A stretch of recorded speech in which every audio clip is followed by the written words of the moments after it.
శ్రీమాత్రే నమ. జయ గురు దత్తాత్రేయ నమ. ఈ వీడియోలో మనం మే 14వ తారీఖు రాత్రి సుమారు 10 గంటల 30 నిమిషాల ప్రాంతంలో వృషభ రాశి నుంచి మిథున రాశిలోకి మారబోతున్న గురుగ్రహ ప్రభావం వివిధ రాశుల మీద ఏ విధంగా ఉంటుంది అని తెలుసుకునే ప్రయత్నం చేద్దాం.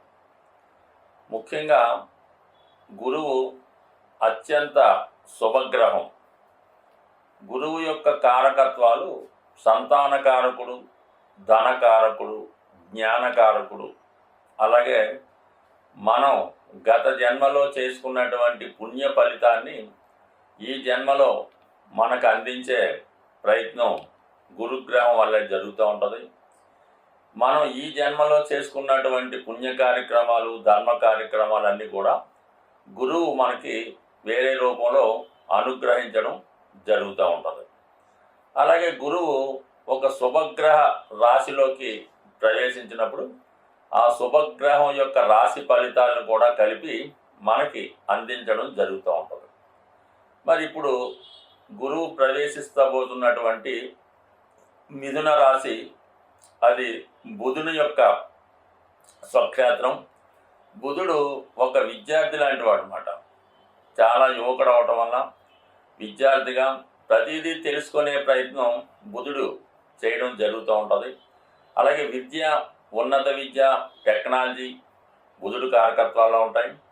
అలాగే వ్యాపారానికి కూడా బుధుడే కారణమవుతుంటాడు. ఇప్పుడున్నటువంటి అకౌంటెంట్స్ అవనవ్వండి, ఈ ఫైనాన్స్ అవనవ్వండి, వాటి లెక్కలు, వ్యవహారాలు, అంటే మొత్తం వ్యాపారం అంతా కూడా బుధుడి యొక్క తెలివితేటల మీద రాశిలో, లగ్నంలో బుధుడు ఉన్నటువంటి స్థితిని బట్టి ఆధారపడి ఉంటాయి. అటువంటి బుధుడు రాశిలోకి గురుగ్రహం ప్రవేశించడం వల్ల ఇది ఎక్కువగా విద్యార్థులకి చాలా ఉపయోగపడుతూ ఉంటుంది, వ్యాపారస్తులకి ఉపయోగపడుతూ ఉంటుంది. ముఖ్యంగా వ్యాపారం అభివృద్ధి చెందుతూ ఉంటుంది, మనీ రొటేషన్ పెరుగుతుంది. దానివల్ల ఏంటంటే జనులందరికీ కూడా ఈ ఫలితాలు అందడం జరుగుతూ ఉంటుంది. వాణిజ్యంగా ఒక రాష్ట్రమో, ఒక దేశమో, ఒక నగరం ఎదిగినప్పుడు అందులో ఉన్న వారందరికీ ఏ విధంగా ప్రయోజనం కలుగుతుందో ఈ సమయంలో కూడా అందరూ జ్ఞానవంతులై, విజ్ఞానవంతులై మంచి కార్యక్రమాల యందు ఆసక్తి చూపడం జరుగుతూ ఉంటుంది. ఆ కారణాల వల్ల మరి బుధుడు యొక్క రాశిలోకి గురుగ్రహ ప్రవేశం ఏ ఏ రాశుల వారికి అనుకూలంగా ఉంటుంది అనుకున్నప్పుడు, సాధారణంగా గురువు కేంద్రాల్లోకి వచ్చిన, అంటే 7, 10, 4 వచ్చిన కోణాల్లోకి వచ్చిన, అంటే 5, 9లోకి వచ్చిన అనుకూలిస్తాడు. అలాగే ధనస్థానంలోకి, లాభస్థానంలోకి వచ్చినప్పుడు విశేషంగా ధనం ఇవ్వడం జరుగుతూ ఉంటుంది. కేవలం గురువు తను మీ యొక్క రాశికి ఏ ఏ భావాలకి కారకత్వాలు వహిస్తుంటాడో ఆ ఫలితాలతో పాటు గురువు సహజంగా ఉన్నటువంటి సంతానాన్ని, ధనాన్ని, విజ్ఞానాన్ని, సంస్కారాన్ని కూడా ఇవ్వడం జరుగుతూ ఉంటుంది. అంటే మనకి ఏమి దశలతో గిశలతో సంబంధం లేదు. సాధారణంగా గురువు 5వ స్థానంలోకి వస్తే సంతానాన్ని ఇవ్వడం, 9వ స్థానానికి ఇస్తే ఉన్నత విద్య, ఇవి కామన్గా జరుగుతుంటాయి. అటువంటి శుభగ్రహం ఇప్పుడు మిథున రాశిలోకి రావడం జరిగింది. మరి మిథున రాశిలో ఏ గ్రహం వచ్చినా కూడా దాని యొక్క ఫలితాలు చాలా తొందరగా ఇవ్వడం జరుగుతూ ఉంటుంది. అంటే బుధుడు అతి శీఘ్రంగా ప్రయాణించే గ్రహం, అంటే చంద్రుడి తర్వాత వేగంగా ప్రయాణించే గ్రహం బుధ గ్రహం. అటువంటి బుధ గ్రహంలోకి, బుధుడి యొక్క రాశిలోకి గురువు రావడం వల్ల కంపల్సరిగా రావడమే అటు విద్యా వ్యవస్థ బాగుపడుతుంది, వ్యాపారం పెరుగుతుంది, మీడియేటర్గా ఉన్న వాళ్ళందరికీ కూడా చాలా అనుకూలంగా ఉంటుంది. ముఖ్యంగా విదేశ వ్యవహారాలు బాగా చక్కబడే అవకాశం ఉంది. మరి ఇదే సమయంలో గురుగ్రహం ఏదైనా ఒక రాశిలోకి ప్రవేశించినప్పుడు ఆ ప్రవేశించిన రోజు నుంచి పుష్కరాలు ప్రారంభమవుతాయి. అంటే పుష్కరాల్లో ఏ నదికి పుష్కరం వస్తే ఆ నదిలో స్నానం చేయడం వల్ల మరి వ్యక్తుల యొక్క పాపాలు నశిస్తాయని, వారి యొక్క పెద్దలు సంతోషిస్తారని, మరి జాతకుడు పరిపూర్ణంగా ఉండడం జరుగుతుంటుంది. మరి ఈ సంవత్సరంలో మరి ఇప్పుడు గురువు మారడం వల్ల సరస్వతి నదికి పుష్కరాలు రావడం జరుగుతూ ఉంది. ఇది కూడా ఒక విధంగా మరి విద్యార్థులకి, వ్యాపారస్తులకి అనుకూలంగా ఉంటుంది. కాబట్టి మీ యొక్క రాశులను బట్టి మిగతా గ్రహాల స్థితిని బట్టి వీళ్ళున్న వాళ్ళు అంటే కేవలం ఈ పుష్కరాలు వచ్చినప్పుడు సరస్వతి నది అనుకోకుండా అవకాశం ఉన్న వాళ్ళు అక్కడ స్నానం చేయొచ్చు.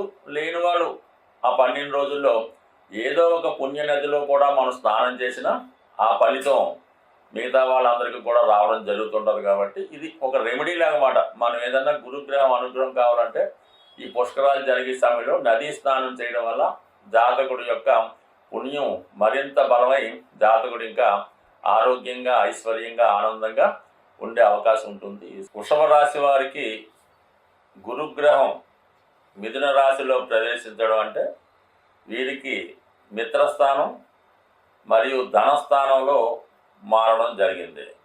ఇంతకన్నా అదృష్టం అన్నది ఇంకొకటి ఉండదు. సుమారుగా ఈ రాశి వారికి 12 సంవత్సరాల తర్వాత గురువు ధనస్థానంలో ప్రవేశించాడు. అంటే మీ కుటుంబంలో మీ యొక్క క్యాష్ బాక్స్లో కుబేరుడు ఉంటే ఎలా ఉంటుందో అలాగా ఉండే అవకాశం ఉంటుంది. లాభాధిపతి కూడా అవడం వల్ల కంపల్సరిగా మీ యొక్క ఆదాయ వనరులు పెరుగుతాయి. మీకు గతంలో రావాల్సినటువంటి ధనం తిరిగి మీకు రావడం జరుగుతూ ఉంటుంది. ఇక అష్టమాధిపతి ఆకస్మిక ధనలాభానికి, ఐశ్వర్యానికి కారణం అవుతూ ఉంటాడు.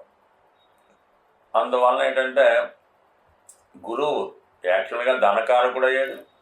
అలాగే మీకు 2 ధనస్థానాలకి, అటు అష్టమ స్థానానికి అటు లాభస్థానానికి కూడా కారణం అయ్యాడు. ఆ కారణం వల్ల మీకు ఈ సంవత్సరం నుంచి పుష్కలంగా ధనయోగం ఏర్పడుతుంది.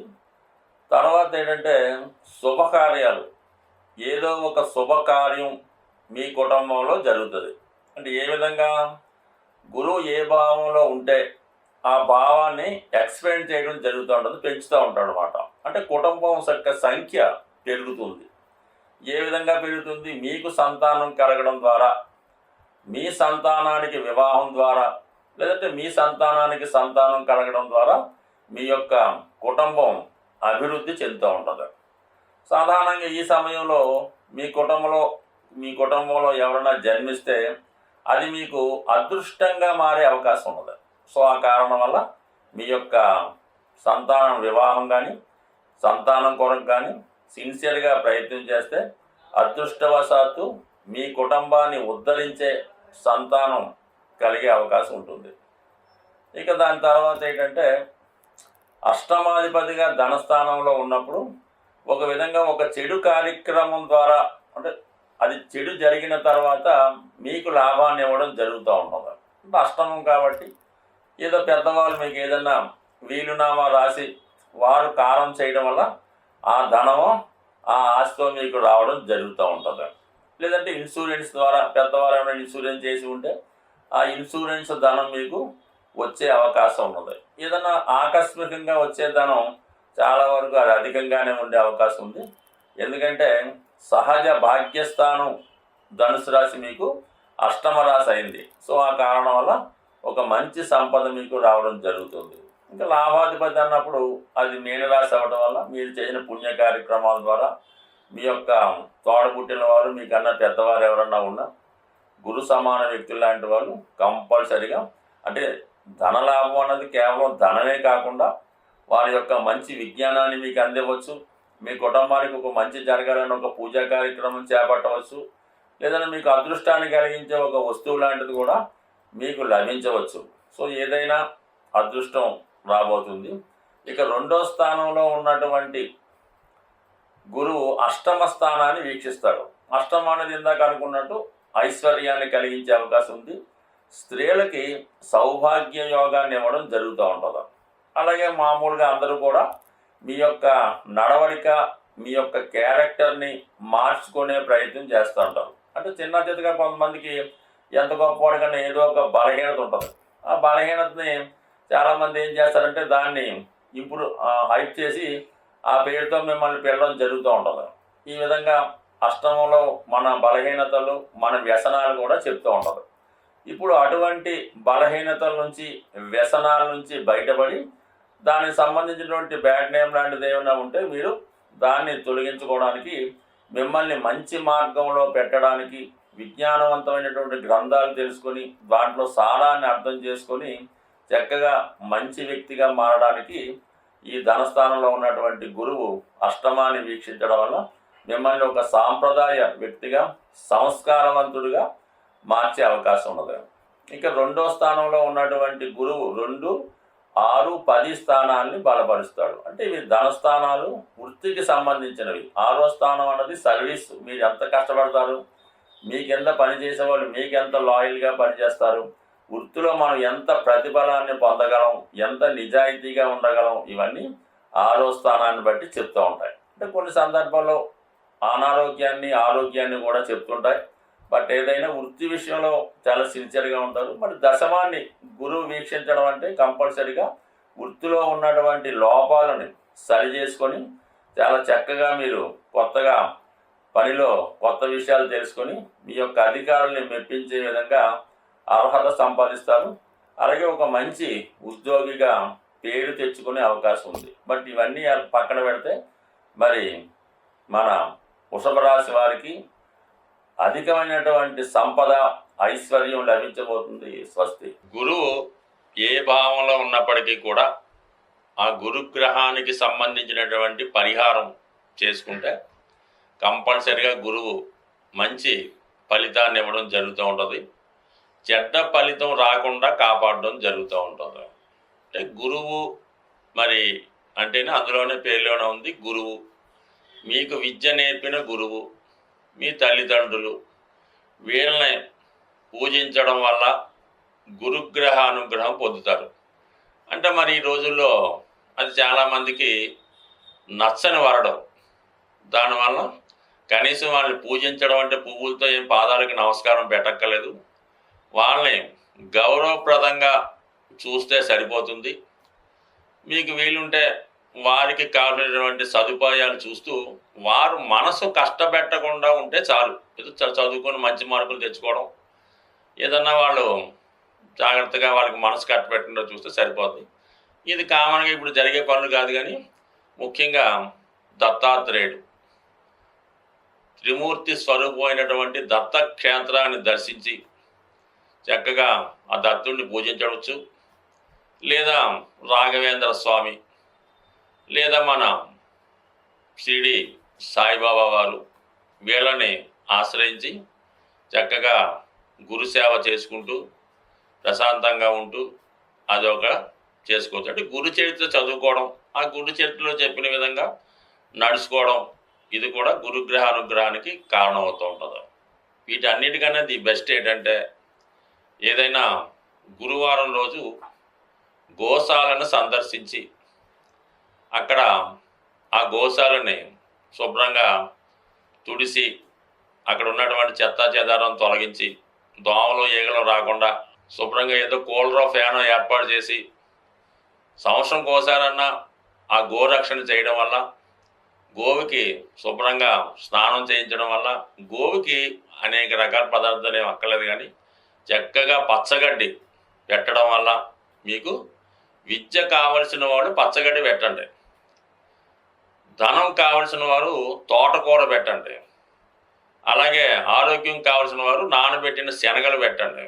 సో ఏది పెట్టినా మంచి ఫలితం ఇవ్వగలిగేది గురుగ్రహానికి చాలా మంచి రెమెడీ మన ఈ గోసేవ. దీని అన్నిటికన్నా అన్ని గ్రహాలకి మంచిగా చేసే ఒక రెమెడీ ఏంటంటే మీరు అంటే ఇంకా మన చేత కాదు, ఇంకా మొత్తం అన్ని ఇబ్బందులు మనకే ఉన్నాయి, అటు భార్య విడిచిపెట్టింది, తల్లిదండ్రులు తరివేశారు, అప్పులోళ్ళు ఇబ్బంది పెడుతున్నారు, కట్టుకోవడానికి సరైన బట్ట కూడా లేదు అనుకున్నవారు మీరేం చేస్తారంటే ఏదైనా ఒక టెంపుల్లో చక్కగా మకాం అక్కడికి మార్చేయండి. ఆ టెంపుల్లోనే పడుకోవడం, పొద్దున్నే 4 గంటలు లేచి శుభ్రంగా ఆ టెంపుల్ని శుభ్రంగా తుడిసేసి వచ్చిన పూజారి గారికి సహాయం పడుతూ వచ్చిన భక్తులకి ఏదో దారి చూపించడం, వాళ్ళకి పూజలో సహకరించడం చేస్తూ కేవలం ఆ గుడిలో ప్రసాదం మాత్రమే తింటూ ఒక వారం రోజులు ఈ విధంగా చేయడం వల్ల జన్మల దరిద్రం తీరిపోతూ ఉంటుంది అన్నమాట. అంటే మీకు మన ఊర్లో గుడి అనుకోండి సిగ్గుపడవచ్చు, ఏం పర్లేదు, మీరు వేరే రాష్ట్రమైనా వేరే దేశమైనా లేదు కొద్దిగా దూర ప్రాంతంలో ఉన్న గుడైనా చక్కగా ఆ గుడిలో సేవ చేసి ఆ నైవేద్యాన్ని స్వీకరించి చాలా మరి అంటే అక్కడ కూడా కొంత నియమంగా ఉండాలి. కొంతమంది ఆ గుళ్ళో పడుకొని గుళ్ళో చేస్తూ రాత్రి మందు కొడుతుంటారు. అలా కాకుండా చాలా జాగ్రత్తగా, ప్రశాంతంగా, పవిత్రంగా ఉండడం వల్ల చాలా మంచి ఫలితం రావడం జరుగుతూ ఉంటుంది. ఇది ఒకసారి చేసి చూడండి. మరి ఈ మధ్యనే ఒక గురువుగారు నాకేం చెప్పారంటే, మనకి శ్రీశైలంలో కొన్ని ఆశ్రమాలు ఉంటాయి. ఋషులు లాంటి వాళ్ళు ఆశ్రమం చేసుకుని వచ్చిన వాళ్ళకి భోజనాలు పెడుతుంటారు. అటువంటి ఆశ్రమంలో కూడా మీరు అంటే ఇటువంటి ఇబ్బందుల్లో ఉన్నవాళ్ళు అక్కడ ఆశ్రమంలో చేరిపోయి వాళ్ళకేం డబ్బులు కట్టక్కర్లేదు. అక్కడ ఆశ్రమంలో సేవ చేస్తూ అక్కడ ఉన్నటువంటి మిగతా వాళ్ళకి సేవ చేస్తూ వాళ్ళు పెట్టింది తింటూ ఒక వారం రోజులు ఉన్నా కూడా ఎటువంటి ఇబ్బందన్నా పోయే అవకాశం ఉంటుంది. స్వస్తి.